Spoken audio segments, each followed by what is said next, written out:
within a species that are distinguished same or similar characteristics. So is it letter A, clone, B, genus, C, variety, or D, species? Sa tingin nyo, anong yung sagot? Paki-comment po. Letter C. Alright. So sabi is variety. Now, balikan natin yung tanong. What is our keyword here? This is a group of plants. Oh, may nagsabing B, species, B, genus. So balikan natin yung tanong. It's a group of plants within a species. Meaning, same lang sila, family, species, that are distinguished same or similar. So kumbaga, kung sa family ito, parang magkakapatid. Same ng apelido, iba-iba yung attitude. So same din ang tanim. So, parehas lang sila, let's say, ampalaya, pero may magkaiba silang characteristics.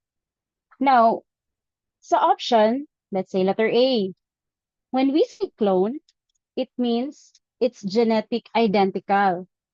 So, kunwari ako, iko-clone ako, may kaibahan ba? 'Di ba wala? Since it's totally the duplicate of myself. Now, kung sa genus naman, at saka species, if you encounter, ay, genus at species, ito kasi yung parang naming lang ng plants. So, not basically yung tinutukoy natin na within the same of species because it is like a system. Under siya ng taxonomy. So, genus most likely is a group of closely related species. Kung naalala nyo sa pag-name natin ng scientific name, yun yung genus at species. Like, example, Apomea batatas. So, yung genus doon is yung Apomea, and then yung species, yung pinaka-basic niya is yung batatas. So, pag nag-eliminate tayo ng option, si clone, syempre, wala na, hindi na yun siya part ng options natin. Same with genus and species, since ito ay part ng taxonomy. So, ang tamang sagot ng question number 1 is ang C, variety. But for this question, I would like to give some tips.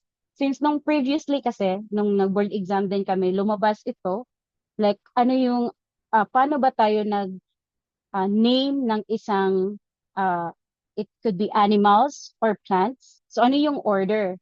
So, of course, mag-start yan sa domain. Next is the kingdom, phylum, class, order, family, genus, and species. So, para hindi nyo malimutan, i-take nyo na lang yung statement na, Dear King Philip came over for good soup. So this is a statement we use when we are still studying for the taxonomy, multiple top fruits. Ano kaya yung tamang sagot? Okay, may nagsasabing letter D, A, letter C. Okay. So, again, yung question is, characteristics niya, yung keyword natin is through direct seeding. So, bakit tayo direktang nagtatanim ng seeds? Kasi, may mga tanim po na medyo sensitive yung roots. So, kung balikan natin yung options, seeds are difficult to germinate. So, meaning, ang hirap niya palang patubuin. So, kinakailangan natin siyang pre-germinate muna. Like, nilalagay natin siya ng tela or nilalagay natin siya sa seedling tray para mag-germinate yung seeds. So, hindi natin siya kailangan i-direkta talaga sa lupa kasi nga, ang hirap niyang mag-germinate. So, yung germinate, by the way, is a term we use na yung seeds ay lalabas yung kanyang cotyledons na ito yung start ng growing of a seed. So, pag direct seeding, hindi natin kasi kontrolado yung mga factors kung paano siya tutubo. So, means letter A is not is not the reason why kung bakit magde-direct seeding tayo. Pag letter B naman, seeds are expensive. Bakit? Pag mura ba yung seeds, kinakailangan diretsa na lang. O, di ba? So, mahal man yan or hindi, kinakailangan ay hindi yan, it doesn't mean na kailangan yan itanim diretso sa ating lupain. So,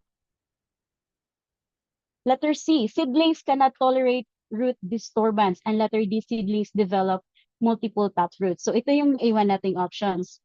Now, for letter D, when we say seedlings develop multiple taproots, meaning marami siyang roots.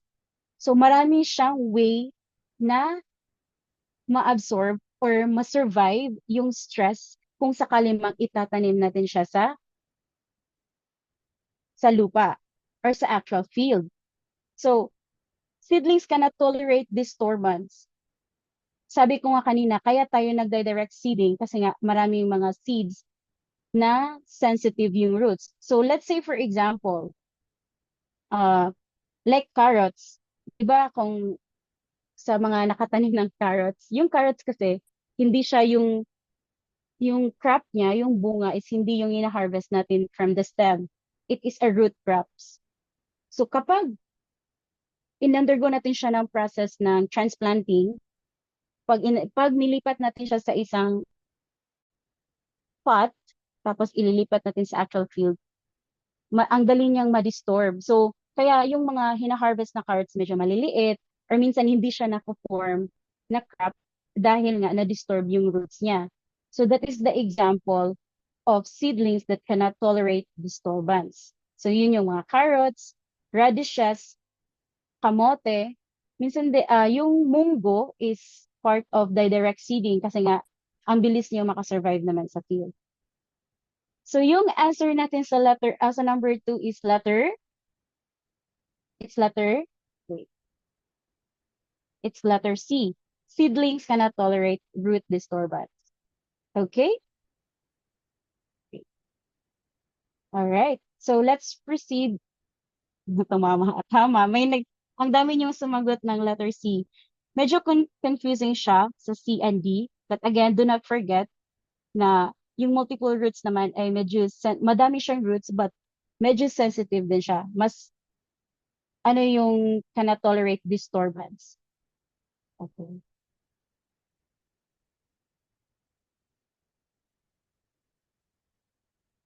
All right. So number 3, the technique of moving genes from one organism to another or putting them back in different combinations to produce an improved organism is known as letter A, recombinant DNA, letter B, genetic engineering, letter C, biotechnology, or letter D, cloning.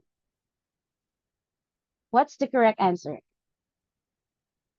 May nagsabing letter B, genetic engineering, letter C, biotechnology.